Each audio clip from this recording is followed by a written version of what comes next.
नमस्कार विद्यार्थियों, मैं बीना विजय महावीर बीएड कॉलेज से। और आज का अपना जो टॉपिक रहेगा वो रहेगा समास। आज अपन समास के बारे में संपूर्ण जानकारी प्राप्त करेंगे, जिसमें समास का अर्थ, समास की परिभाषा, समास के प्रकार एवं दो समासों के बीच का अंतर, इसके बारे में अच्छी तरह अध्ययन करेंगे। तो सबसे पहले तो हम समास का अर्थ जानते हैं कि समास क्या होता है। तो समास का जो तात्पर्य है वह होता है संक्षिप्तीकरण, यानी छोटा रूप, जिसका अर्थ है कि दो या दो से अधिक शब्दों से मिलकर बने हुए एक नवीन एवं सार्थक शब्द को समास कहते हैं। यानी जिस प्रकार दो वर्णों से मिलकर या दो वर्णों से मिले हुए एक नया विकार उत्पन्न होता है उसे संधि कहते हैं, उसी प्रकार दो शब्दों से मिलकर जो एक नवीन सार्थक शब्द होता है उसे हम समास कहते हैं। यानी इसमें यह है कि संधि में तो दो वर्णों का मेल होता है और इसमें दो शब्दों का मेल होता है। उसमें दो वर्णों के मेल से नवीन जो है वर्ण निकल के आता है और इसमें दो शब्दों के मेल से नवीन शब्द निकल के आता है, उसे हम समास कहते हैं। जैसे रसोई के लिए घर, तो इसको यदि हम संक्षिप्त रूप में कहें तो ये होता है रसोई घर, जिसे हमने समास का नाम दिया है। यानी एक संक्षिप्त रूप, कोई भी जो बड़ी जो लैंग्वेज होती है, यानी बड़े शब्दों को अपन संक्षिप्त रूप में जो लिख देते हैं उसे ही हम बोलते हैं समास। और अब दूसरी जो बात है कि सामासिक शब्द क्या होता है। समास के नियमों से निर्मित शब्द सामासिक शब्द कहलाता है। इसे समस्त पद भी कहते हैं। समास के होने के बाद विभक्तियों के चिन्ह लुप्त हो जाते हैं। यानी समासिक जो शब्द होता है वह समास से निर्मित जो शब्द बनता है, यानी जैसे राजा का पुत्र, इसका अपन ने बना दिया राजपुत्र, तो ये एक सामासिक शब्द ही कहलाता है। और इसमें विभक्तियों का लोप तो हो जाता है। कैसे? जैसे अपन एक तो बोलते हैं राजा का पुत्र और एक बोलेंगे राजपुत्र, यानी इसमें जो का विभक्ति थी उसका लोप हो गया। इसके बाद अपन देखते हैं समास विग्रह। सामासिक शब्दों के बीच के संबंध को समास या स्पष्ट करना सामासिक विग्रह कहलाता है। यानी जैसे राजपुत्र एक सामासिक शब्द था, लेकिन अपन ने जो पढ़ा वह है राजा का पुत्र, तो वह बन जाता है एक समास विग्रह। जैसे देशवासी तो देश का वासी, जैसे हिमालय तो हिम का आले, यानी इसका अपन ने जो संबंध स्थापित कर लिया वही क्या कहलाता है, समास विग्रह। यानी इनको अलग अलग अर्थ में समझ लेना ही वह समास विग्रह कहना। साधारण भाषा में कहें तो शब्दों को तोड़ के समझना, वह कहलाता है समास विग्रह। अब इस समास जो होता है उसमें दो पद होते हैं। जैसे मैंने आपको बताया कि दो शब्दों के मिलन से जो नया शब्द बनता है तो उसको बोलते हैं समास। तो इसमें एक तो होता है पहला शब्द यानी पूर्व पद। जो हिंदी में जो शब्द होते हैं उनको हम पद भी बोलते हैं।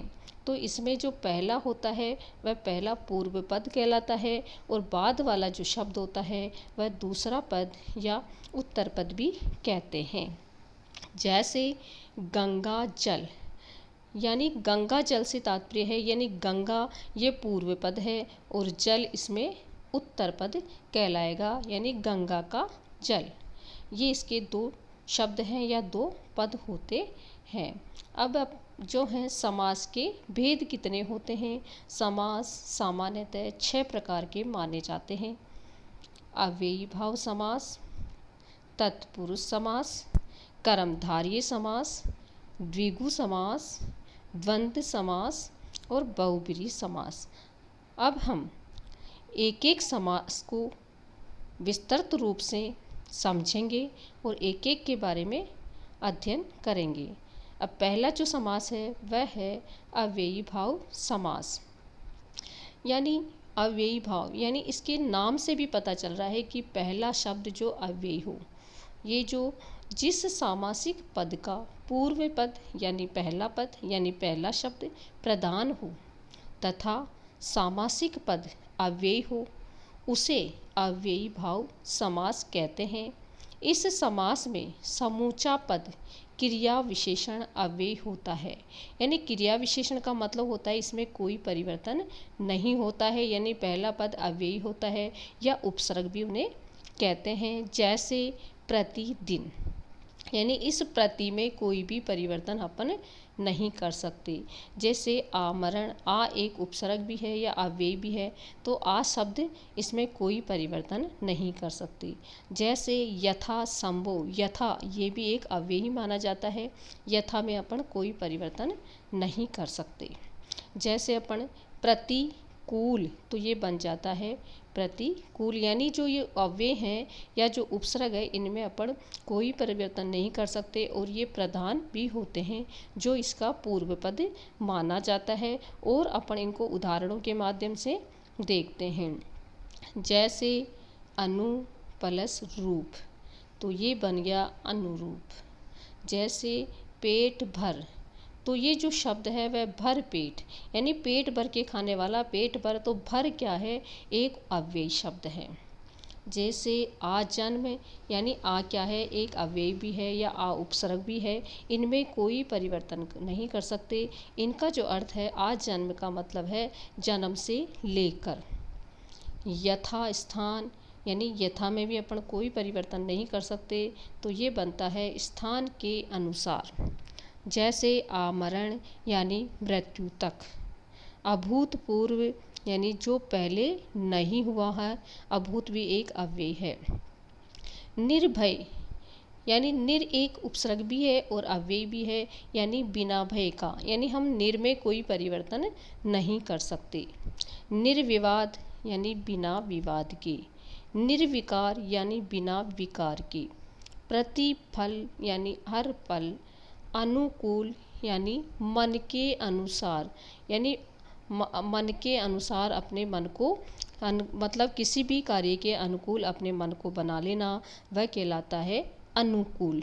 यानी अव्ययी भाव समास की सबसे जो अच्छी पहचान है कि इसमें पहला पद अव्ययी होता है या उपसर्ग होता है, जिसमें कोई भी परिवर्तन हम नहीं कर सकते। तो ये अपना अव्ययी समास की परिभाषा और इसके उदाहरणों के माध्यम से अपन ने संपूर्ण जानकारी प्राप्त कर ली है। अब हम तत्पुरुष समास के बारे में देखते हैं। तत्पुरुष समास, तत्पुरुष समास का उत्तर पद अथवा अंतिम पद प्रदान होता है। ऐसे समास में प्रथम पद विशेषण तथा द्वितीय पद विशेष्य होते हैं। द्वितीय पद के विशेष्य होने के कारण समास में इसकी प्रधानता होती है। सबसे सीधी साधारण बात यह है कि तत्पुरुष समास में पहला पद प्रधान न होकर द्वितीय पद प्रधान होता है, और ऐसे समास 3 होते हैं जिसमें विशेष्य और विशेषण होते हैं। जैसे तत्पुरुष समास, कर्मधारय समास और द्विगु समास। आपको ये भी पता है कि विशेषण जो किसी की विशेषता बताता है, विशेष्य वो होता है जिसकी विशेषता वो बताता है। यानी विशेष्य और विशेषण, विशेष्य होता है जिसकी विशेषता बताई जाए और विशेषण होता है जो विशेषता बता रहा है। जैसे सुंदर फूल, तो फूल एक हो गया विशेष्य और सुंदर हो गया विशेषण, यानी फूल की विशेषता बताना। इस प्रकार 3 प्रकार के तत्पुरुष, कर्मधारय तथा द्विगु समास में विशेष्य और विशेषण होते हैं। अब तत्पुरुष समास के भी 6 भेद होते हैं। अपने जो कारक होते हैं वह तत्पुरुष समास के भेदों में माने जाते हैं, जिसमें कर्ता कारक को और संबोधन कारक को सम्मिलित नहीं किया जाता, और बाकी जो 6 कारक है वही तत्पुरुष समास के भेद माने जाते हैं। जैसे पहला है कर्म तत्पुरुष समास, दूसरा है करण तत्पुरुष समास, अगला है संप्रदान तत्पुरुष समास, अगला है आपादान तत्पुरुष समास, और संबंध तत्पुरुष समास, और अधिकरण तत्पुरुष समास। अब हम तत्पुरुष समास के जो 6 भेद है उसके बारे में एक एक करके अध्ययन करेंगे। पहली बात है कि तत्पुरुष समास में दोनों शब्दों के बीच का कारक चिन्ह लुप्त हो जाता है। जैसा कि हमने ऊपर पढ़ा कि इसके कितने भेद होते हैं, 6, और 6 के 6 ही कारक हैं। तो जो ये कारक हैं, जो इनके कारकों की इसमें विभक्ति होती है, उनका चिन्ह लोप हो जाता है। तत्पुरुष समास की सबसे जो पहचान है महत्वपूर्ण, वही है कि इसमें विभक्तियों का लोप हो जाता है। कारक जो चिन्ह होते हैं उनकी विभक्तियों का लोप, कारक चिन्हों की जो विभक्तियां हैं उनका लोप हो जाता है। जैसे राजा का कुमार, तो अब पहले नाम चल रहा है कुमार यानी संबंध, राजकुमार। दूसरा है धर्म ग्रंथ, यानी जैसे धर्म का ग्रंथ, यानी ये भी एक संबंध है। रचना को करने वाला, यानी ये कर्म कारक में आ जाता है कि रचनाकार। इस प्रकार इसमें कारकों की जो चिन्ह हैं उनके लुप्त हो जाते हैं। अब जैसे पहला है वह है कर्म तत्पुरुष समास। इसमें कर्म कारक की विभक्ति को जो चिन्ह है उसका लोप। अब अपन अलग अलग जो इनके कारक हैं, अलग अलग जो समास है, जिस प्रकार कर्म है तो कर्म कारक की जो विभक्ति है उसका लोप हो जाता है। ये अपने को जब पता चलता है जब हम इसका सामासिक विग्रह करते हैं। जैसे सर्वभक्षी यानी सबका भक्षण करने वाला, तो ये जब अपन इसका सबका का आ गया, कर्म का को सबको भक्षण करने वाला या सबका भक्षण करने वाला, तो का जब हम इसका सामासिक विग्रह करेंगे तभी हमको पता चलेगा कि ये कर्म तत्पुरुष समास है। जैसे यश प्राप्त, यश को प्राप्त, जब ये को चिन्ह आया तो हमको पता चल गया कि ये कर्म तत्पुरुष समास है। मनोहर, जैसे मन को हरने वाला। गिरिधर, गिरि को धारण करने वाला, यानी को शब्द आ रहा है तो हमें ये समझ में आ जाता है कि ये कर्म तत्पुरुष समास है। मतलब जब तक हम सामासिक विग्रह नहीं करेंगे तब तक हम इन समास तत्पुरुष समास को नहीं समझ पाते। सामासिक विग्रह करने के बाद ही तत्पुरुष समास अच्छे से समझ में आ जाता है। जैसे कठ फोड़वा, यानी काट को फोड़ने वाला। माखन चोर, माखन को चुराने वाला, को जो आ रहा है वह कर्म कारक आ रहा है चिन्ह, तो हमें पता चल रहा है कि ये कर्म तत्पुरुष समास है। शत्रुघ्न, शत्रु को मारने वाला। ग्रहागत, ग्रह को आगत, को शब्द आ रहा है। मुंह तोड़, मुंह को तोड़ने वाला। कुंभकार, कुंभ को बनाने वाला। इस प्रकार को जो विभक्ति आ रही है इससे हमें अच्छे से पता चल रहा है कि ये कर्म तत्पुरुष समास है, और ये हमने कर्म तत्पुरुष के उदाहरण के माध्यम से इसे समझ लिया है। इसके बाद आता है करण तत्पुरुष समास। अब करण जो तत्पुरुष समास है इसमें करण कारक की विभक्ति से, के, द्वारा का लोप हो जाता है। जैसे रेखा की, रेखा से अंकित, यानी से जो है उसकी जो इसकी विभक्ति है से है, के है और द्वारा, जिन इन चिन्हों का उपरलिखित जिन चिन्हों का प्रयोग करने से पता चल जाता है कि इनमें करण तत्पुरुष समास है। जैसे सूर रचित, यानी सूर के द्वारा रचित, तो द्वारा शब्द आ गया तो इससे हमें पता चल गया कि ये करण तत्पुरुष समास है। तुलसीकृत, तुलसी द्वारा रचित।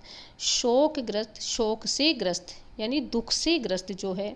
सहयोग के अर्थ में भी करण तत्पुरुष का प्रयोग होता है। जैसे पर्णकुटी, यानी पर्ण से बनी हुई कुटीर, यानी घास फूस से बनी हुई, यानी इसमें घास फूस का सहयोग है, उससे बनी हुई कुटीर है, तो सहयोग के योग में भी करण तत्पुरुष समास का प्रयोग होता है।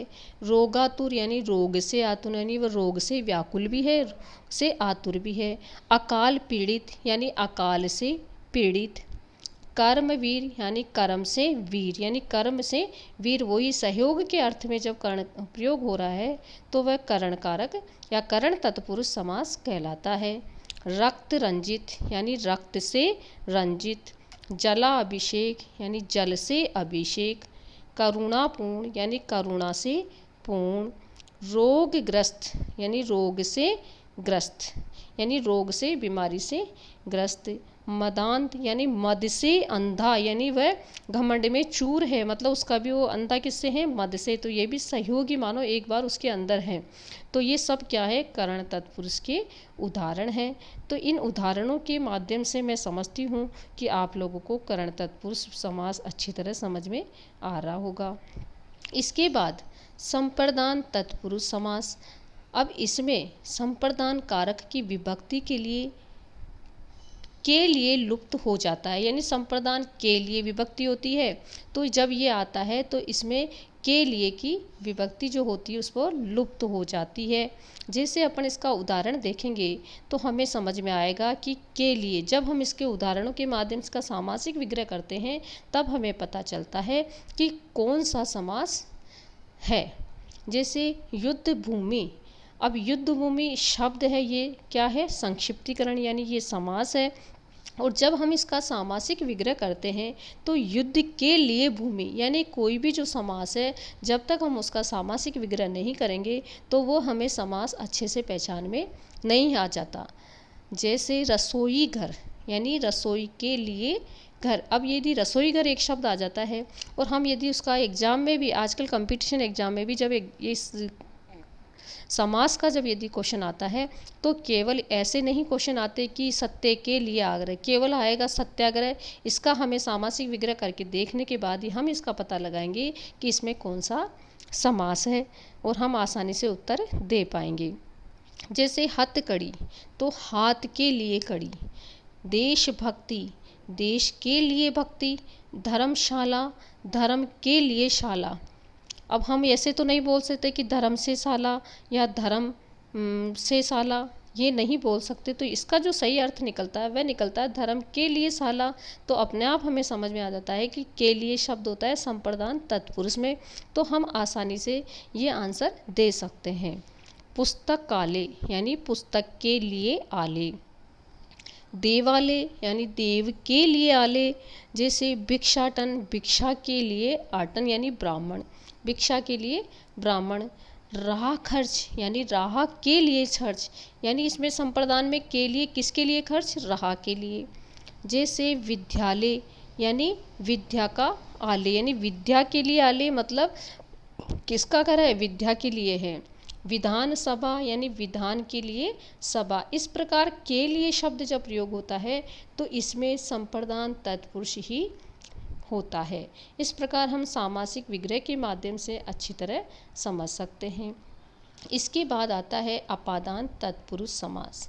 इसमें अपादान कारक की विभक्ति से लुप्त हो जाती है। और आपने कारक में जब पढ़ा होगा कि अपादान जो शब्द है या अपादान जो कारक है वह से अलग होने के अर्थ में भी प्रयोग होता है। जैसे करण कारक में तो से सहयोग के अर्थ में प्रयोग होता है और अपादान में से अलग होने के अर्थ से प्रयोग होता है। जैसे हम इसके उदाहरण देखते हैं, जन्मांध यानी जन्म से अंधा। इसका मतलब ये है कि जन्म से उसकी आँखें नहीं है, यानी वो आँखों से रहित है। तो ये अलग हो गई, भाई उसके अंधा है, उसको दिखता नहीं है। जैसे कर्महीन यानी कर्म से हीन। जैसे आपके करण कारक में कर्म वीर आया था, यानी कर्म से वीर है, यानी अच्छे कर्मों से वीर है। अब ये बोल रहा है कि कर्म से हीन, यानी उसने अच्छे कर्म ही नहीं है, वह कर्मों से हीन है, तो कर्मों से दूर। तो इसमें हो गया अपादान कारक। जैसे वन रहित यानी वन से रहित, यानी वहाँ वन नहीं है। रहित यानी अलग होने के अर्थ में या दूर के अर्थ में। अन्नहीन यानी अन्न से हीन। जैसे जाति भ्रष्ट यानी जाति से भ्रष्ट। नेत्रहीन यानी नेत्रों से हीन, यानी उसके नेत्र नहीं है। देश निकाला यानी देश से अलग कर दिया गया है वो, तो वह है देश निकाला। जैसे जलहीन यानी जल से हीन, यानी उसके पास जल की कमी, यानी जल भी कमी है। गुणहीन यानी गुणों से हीन है, गुणों की कमी, यानी गुण उसके पास नहीं है। धनहीन यानी धन से हीन, स्वाद रहित यानी स्वाद से रहित जो भी कोई वस्तु है उसमें या जो भी है उसमें स्वाद नहीं है, यानी अलग हो रहा है, ये चीज़ उससे नहीं है। जैसे ऋण मुक्त यानी ऋण से मुक्त है, उसके पर कर्जा नहीं है, यानी अलग होने के अर्थ में जो भी प्रयोग हो रहा है से के अर्थ में, तो वहाँ पे अपादान तत्पुरुष समास ही होता है। जैसे पाप मुक्त यानी पाप से मुक्त हो गया, मतलब उस पर पाप नहीं है, ये भी पाप से भी अलग होने का अर्थ हो गया। इस प्रकार अपादान जो तत्पुरुष समास है उसमें हमें ये अच्छे से समझ में आ जाता है कि जिसमें अलग होने का अर्थ आता है और उसमें से की जो विभक्ति है उसका लोप हो जाता है, वही अपादान तत्पुरुष समास होता है। सबसे बड़ा मैं बार बार आपको यही बात बताऊंगी कि ये समास को यदि समझना है तो हम उस समास का, उस शब्द का सामासिक विग्रह करके देखेंगे तो वो हमें अच्छे से समझ में आता है। यानी कोई भी चीज़ के टुकड़े करके देखते हैं, उसका अर्थ लगा के देखना। अब अगला है संबंध तत्पुरुष समास। अब संबंध नाम से भी पता चला है, नाम से भी हमको पता चल रहा है कि ये संबंध, किसी में संबंध स्थापित होना। इसमें संबंध कारक की जो विभक्ति है उसमें का, के, की लुप्त हो जाती है। यानी संबंध जो कारक है उसकी पहचान भी यही है, का, के, की।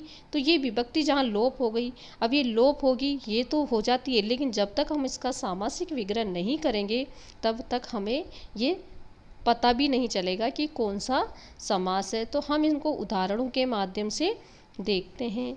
जैसे जलयान यानी जल का यान, यानी का शब्द आ गया, किसका यान है, ये जल का यान। जैसे छात्रावास यानी छात्रों का आवास, का शब्द आ रहा है, किसका किसका संबंध है, छात्रावास यानी छात्रों का आवास। जैसे कार्यकर्ता यानी कार्य का कर्ता, कार्य को करने वाला। विद्याभ्यास यानी विद्याभ्यास यानी विद्या का अभ्यास करने वाला। सेनापति जैसे सेना का पति। कन्यादान, कन्या का दान, किसका दान, कन्या का दान। गंगा जल, गंगा का जल। यानी जो है काके की शब्द है, जल भी किसका है, गंगा के जल से इसका संबंध है। गोपाल यानी गो का पालक, गो को पालने वाला। गृह स्वामी यानी गृह का स्वामी। राजकुमार यानी राजा का कुमार, किसका कुमार है ये, राजा का, यानी राजा से इसका संबंध है। पराधीन यानी पर के अधीन, यानी के की किसके अधीन है, दूसरों के अधीन है। यानी इन उदाहरणों के माध्यम से हमें समझ में आ जाता है कि संबंध जो का तत्पुरुष समास है उसमें काके की लुप्त हो जाता है और ये एक दूसरे के संबंध दर्शाता है। इस प्रकार इसके बाद हम देखते हैं अधिकरण तत्पुरुष समास। अब अधिकरण जो कारक है उसमें जो विभक्ति होती है में पर, ये इसकी पहचान होती है। अब इस अधिकरण तत्पुरुष में जो है में और पर लुप्त हो जाता है।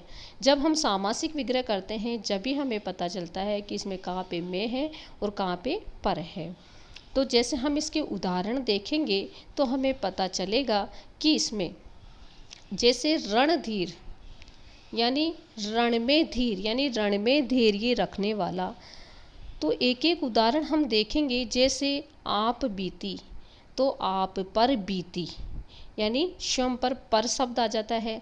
और जब इसका समास शब्द दिया हुआ है, संक्षिप्त गण दिया है क्षणभंगुर, तो हम इसको जब तक इसका सामासिक विग्रह नहीं करेंगे तो हम क्षणभंगुर में कोई पता नहीं लगा पाएंगे कि इसमें अधिकरण तत्पुरुष समास है या संबंध तत्पुरुष समास है या करण तत्पुरुष समास है या कर्म तत्पुरुष समास है। जब तक हम सामासिक विग्रह अर्थात इनके टुकड़े नहीं कर देंगे, इनको अर्थों के माध्यम से नहीं समझ लेंगे, तब तक हम इनके समासों को नहीं पहचान पाएंगे। जैसे क्षण भंगुर, अब मैं बोलूँ क्षण से भंगुर, क्षण को भंगुर, क्षण में भंगुर। अब तीनों जो शब्द है उनमें सही अर्थ जिसका बैठेगा या जिसमें सही अर्थ लगता है उसी से ही हम इसको अंदाज लगाते हैं कि ये कौन से समास में जाएगा। अब क्षण को भंगुर कोई शब्द अर्थ निकलता, क्षण को क्या भंगुर होता है, लेकिन यदि हम कहे क्षण में भंगुर, हाँ एक एक क्षण में वह भंगुर होता है, तो हमें पता चल रहा है कि इसमें अधिकरण तत्पुरुष समास है। जैसे पुरुषोत्तम, अब एक मैं बोलूँ कि पुरुषों का उत्तम, एक मैं बोलूँ पुरुषों में उत्तम, और एक बोलूँ पुरुषों से उत्तम, तो इनमें जो तीनों शब्द मैंने बोले तीनों समास के बारे में, लेकिन जो सही शब्द है कि पुरुषों में उत्तम ही होगा, पुरुषों से उत्तम तो हो ही नहीं सकता, सब पुरुषों में उत्तम, ये अर्थ अच्छे से निकलता है। तो हम अंदाज लगा सकते हैं कि ये अधिकरण तत्पुरुष समास है। जैसे आप बीती, आप पर बीती सही शब्द निकल रहा है। यदि हम इसको दूसरी तरह से बोल के देखें कि आपसे बीती या आपको बीती, तो वो सही नहीं अर्थ निकलता। तो इसका जो सही अर्थ निकल रहा है वो है आप पर बीती। तो इससे हम लगा सकते हैं कि पर शब्द किस में आता है, अधिकरण तत्पुरुष समास में, जो कि सही अर्थ निकल रहा है। तो ये है आप पर बीती। इसका अन्य शब्दों में जोड़कर यदि हम बोलना चाहें तो वो सही अर्थ नहीं निकलता। जैसे लोकप्रिय, तो लोक में प्रिय, ये सही अर्थ निकलता है। यदि मैं बोलूं कि लोक का प्रिय, ये भी नहीं बैठेगा। जैसे लोक से प्रिय, ये भी नहीं। तो सही अर्थ जहाँ निकलेगा उसी में हम समास के बारे में सही अंदाज लगा पाएंगे। जैसे कवि श्रेष्ठ यानी कवियों में श्रेष्ठ।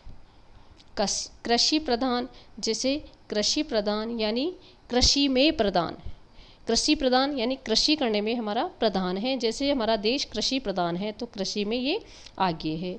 शरणागत यानी शरण में आगत, और एक निकलता है शरण को आगत। यदि सामासिक विग्रह में शरण आगत लिखा हुआ है और उसके आगे शरण को आगत लिखा हुआ है तो वो कर्म कारक में चला जाएगा। और यदि शरण आगत में शरण में आगता है तो वो अधिकरण तत्पुरुष समास में ही जाएगा। जैसे कला प्रवीण, तो कला में प्रवीण, तो में शब्द जहाँ आ रहा है वह अधिकरण तत्पुरुष समास ही होता है। जैसे युधिष्ठिर, तो युधिष्ठिर एक नाम है, हमको यही है कि ये तो नाम है, लेकिन जब तक हम इसका सामासिक विग्रह नहीं कर लेंगे तो हमें नहीं समझ में आएगा। यदि हम इसका सामासिक विग्रह कर लेते हैं तो युद्ध में स्थिर वह खेला युधिष्ठिर, तो पता चल गया कि इसमें अधिकरण तत्पुरुष समास है। कला श्रेष्ठ यानी कला में श्रेष्ठ, जो कला बनाने में श्रेष्ठ हो। इसी प्रकार जैसे आनंद मग्न यानी आनंद में मग्न, में शब्द आ रहा है तो में आते ही हमको ये समझ में आ जाता है कि इसमें अधिकरण तत्पुरुष समास है। गृह प्रवेश, तो यह है गृह में प्रवेश। हम इसको ये तो नहीं बोल सकते कि गृह को प्रवेश, गृह में प्रवेश, गृह को प्रवेश जब बोलेंगे तो वो चला जाएगा कर्म कारक में। और गृह प्रवेश यानी गृह में प्रवेश, तो ये आ जाएगा अधिकरण तत्पुरुष समास में। तो आज हम समास में अब जो हमने पढ़ा वह अव्ययी भाव समास और तत्पुरुष समास, और तत्पुरुष समास की जो मैंने 6 भेद पढ़े वो हमने एक उदाहरणों सहित संपूर्ण जानकारी प्राप्त करी, और एक एक करके हमने आपको अच्छे से सारे उदाहरण बताए। तो मैं आई होप, मैं आशा करती हूँ कि आपको ये समझ में आया होगा, और जो आगे का जो है, आगे का जो टॉपिक है वो मैं आगे की वीडियो में पढ़ाऊँगी।